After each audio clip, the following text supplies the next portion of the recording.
Hello everyone, welcome again. आज के video में हम जानेंगे कैसा रहा इस बार का यूजीसी नेट एग्ज़ाम, क्या हो सकती है कट ऑफ और कब आने वाला है आपका रिजल्ट। तो आज के वीडियो में हम यही सब देखेंगे। अगर बात की जाए, देखिए इस बार क्या है क्वेश्चन लेवल, पेपर 1 के क्वेश्चन लेवल की बात की जाए तो थोड़ा टफ कैटेगरी में आप इसको रख सकते हो, क्योंकि अगर किसी भी सब्जेक्ट का एग्ज़ाम देखा जाए उसमें पेपर 1 का अगर पूछा जाए, जो आप अगर सर्वे कर रहे हो पूछा है पेपर 1 का, तो उसमें काफ़ी लोगों ने बोला है कि काफ़ी ट्रिकी पेपर था और लेवल इसका क्या है इस बार इंक्रीज़ हुआ है पेपर 1 का। तो इस बार क्या है, अगर पेपर 1 में किसी के 25 प्लस क्वेश्चन सही हो गए हैं तो वो काफ़ी अच्छा माना जाएगा। अगर 30 प्लस जाते हैं तो वो भी काफ़ी अच्छा है। तो 25 से जिसके 35 की रेंज में है वो गुड कैटेगरी में आएंगे। तो यहाँ पर क्या है, पेपर 1 में एनालाइज करने के बाद पता लगा ट्रिकी क्वेश्चन इस बार कहाँ से ज़्यादा है। इस बार का डीआई जो था वो काफ़ी टफ बोला गया है। किसी भी एग्ज़ाम में देखा जाए तो डीआई का लेवल क्या है बढ़ा है इस बार। जो डाटा इंटरप्रिटेशन है, वेदर पाई चार्ट हो, बार ग्राफ हो, तो यहाँ पर जो परसेंटेज या रेशियो या शेयर वगैरह जो भी इससे यहाँ से क्वेश्चन बने हैं उनका लेवल क्या है हाई रहा है। रिसर्च एप्टीट्यूड यहाँ पर भी क्वेश्चन क्या है डायरेक्ट ना आके थोड़े घुमा फिरा कर आए हैं। और लॉजिकल रीजनिंग जिसमें आप क्या फालेसी वगैरह आए हैं, फालेसी और सिलोगिज्म यहाँ से देखने को मिले हैं, तो इनका लेवल भी ठीक ठाक रहा है। और यहाँ पर इसे क्या है आप ट्रिकी क्वेश्चंस की कैटेगरी में रख सकते हो या टफ कैटेगरी में रख सकते हो। मॉडरेट में टीचिंग एप्टीट्यूड है, यहाँ से सैम्पलिंग से क्वेश्चन आए हैं, टीचिंग मेथड से आए हैं, तो ये आप अगर पढ़ के गए हो तो यहाँ आप आंसर दे सकते हो। इसको आप मॉडरेट कैटेगरी में रख सकते हो। हायर एजुकेशन में भी कुछ ज़्यादा टफ नहीं पूछा है। हाँ, एक दो क्वेश्चन करंट अफेयर से ज़रूर रिलेट किए हैं, जैसे न्यू एजुकेशन पॉलिसी है या कोई न्यू जो इन्वेंशन हुआ है एजुकेशन में उससे रिलेटेड। आईसीटी में वेब्स वगैरह से पूछे, इंटरनेट से, यहाँ से क्वेश्चन पूछ लिए हैं। अगर आपने पढ़ा है तो ये आप यहाँ भी आंसर कर सकते थे। कम्युनिकेशन, यहाँ बेसिक क्वेश्चन पूछे गए हैं, यहाँ कोई ज़्यादा हार्ड लेवल नहीं था। जो कम्युनिकेशन है, types of communication, barriers of communication, वहाँ से क्वेश्चन बने हैं। अगर रीजनिंग की बात की जाए, देखिए मैथ के क्वेश्चन का लेवल ठीक ठाक था, इजी कैटेगरी में रख सकते हो क्योंकि यहाँ ज़्यादा टफ नहीं पूछा है। और रीजनिंग तो बिल्कुल सिंपल पूछी गई थी। रीजनिंग में या तो आपसे डायरेक्शन पूछ लिया या फिर ब्लड रिलेशन पूछा है या फिर सीरीज वाले क्वेश्चन पूछे हैं। सीरीज जो हमने कराए थे वहाँ से क्वेश्चन काफ़ी आए हैं।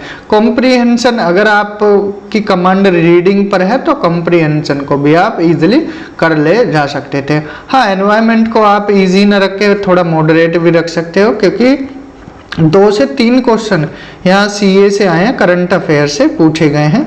जैसे कोई डे पूछ लिया या जो COP 25 की मीटिंग, COP 26, 27, 28 ये मीटिंग दे दी और इनको क्रम में लगाने को बोल दिया, या कोई कन्वेंशन हुआ है या कहीं पर मीटिंग हुई है तो उससे रिलेटेड एनवायरनमेंट में क्वेश्चन पूछे गए हैं।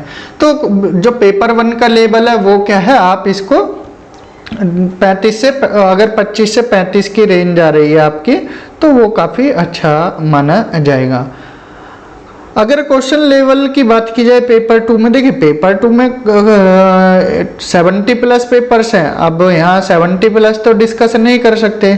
जिन सब्जेक्ट्स के बारे में हमने पूछा है तो वहाँ पर जैसे ज्योग्राफी का पेपर है, ज्योग्राफी में 2 शिफ्ट हुई हैं, तो शिफ्ट 1 का पेपर देखा जाए तो थोड़ा इजीली था एज कम्पेयर टू शिफ्ट 2, लेकिन यहाँ पर फिर भी बेनिफिट किसको मिलेगा, शिफ्ट 1 वालों को मिलता है। 1 से 2 क्वेश्चन का मार्जिन, नॉर्मलाइजेशन में इनके मार्क्स बढ़ने के चांसेस रहते हैं एज कम्पेयर टू शिफ्ट 2। तो ज्योग्राफी का पेपर भी क्या है, यहाँ पर डायरेक्ट क्वेश्चन तो पूछे नहीं गए हैं। 20 से 30 क्वेश्चन क्या है डायरेक्ट पूछे गए हैं और बाकी क्वेश्चन क्या है आपसे इनडायरेक्टली पूछे गए हैं। फैक्चुअल क्वेश्चन 20 से 30 रहे हैं और बाकी कॉन्सेप्चुअल क्वेश्चन रहे हैं।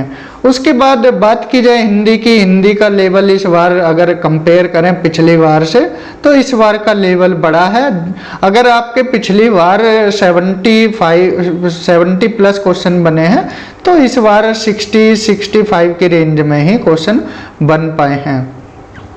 पॉलिटिकल साइंस इसका लेवल मॉडरेट रहा है। इंग्लिश लिटरेचर को इजी कैटेगरी में रख सकते हैं। जितने स्टूडेंट से पूछा गया है उन्होंने बोला है कि यहाँ इंग्लिश लिटरेचर का जो एग्ज़ाम है वो इजी रहा है as compare to previous exam. Law का एग्ज़ाम ये भी ठीक ठाक रहा है। अगर आप पढ़ के गए हो तो लॉ के एग्ज़ाम को भी कर ले जा सकते हो और लॉ की कट ऑफ वैसे भी हाई ही जाती है।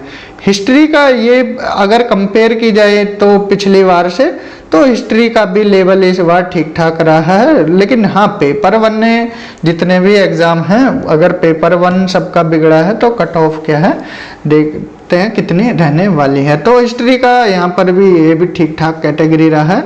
म्यूजिक, ड्राइंग, पेंटिंग ये ठीक है। कॉमर्स का ये भी मॉडरेट कैटेगरी में 2 से 3 क्वेश्चन यहाँ क्या है ट्रिकी रहे हैं। बाकी जो हमने जिनसे पूछा है उन्होंने बताया 2 से 3 क्वेश्चन ट्रिकी हैं और बाकी सिंपल क्वेश्चन है, मतलब पढ़ के गए हो तो आप कर ले जाओगे।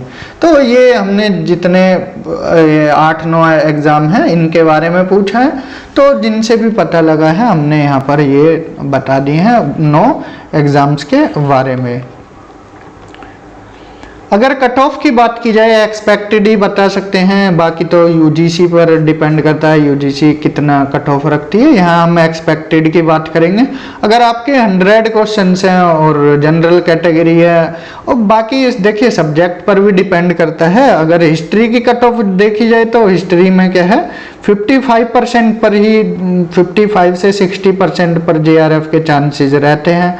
लेकिन अगर आप देखा जाए सब्जेक्ट लॉ में क्या कट ऑफ हाई जाती है, तो वेरी करता है ये सब्जेक्ट के अकॉर्डिंग भी। लेकिन अगर आपके 100 क्वेश्चन से सही हो जाते हैं तो आप सेफ जोन में रहोगे। इस बार कट ऑफ अगर प्रीवियस एग्जाम से देखा जाए तो इस बार कट ऑफ कम रहने के चांसेस है। अगर आप जेआरएफ यहाँ पर 100 क्वेश्चन पर आपका जेआरएफ होने के चांसेस हैं। 95 से 100 क्वेश्चंस अगर आपकी ओबीसी कैटेगरी है तो यहाँ पर भी आप ले जाओगे जेआरएफ। 90 से 95 अगर आपकी एससी कैटेगरी एसटी है और पीडब्ल्यूडी है तो यहाँ पर आप ये अगर इतने क्वेश्चन हैं आप ये क्लियर कर जाओगे जेआरएफ। अगर नेट की बात की जाए तो 5 क्वेश्चन आप इनसे कम कर दीजिए, नेट के चांसेस आपके रहेंगे। अब क्वेश्चन उठता है एनएफएससी, एनएफओबीसी, एनएफएसटी ये कब मिलती है।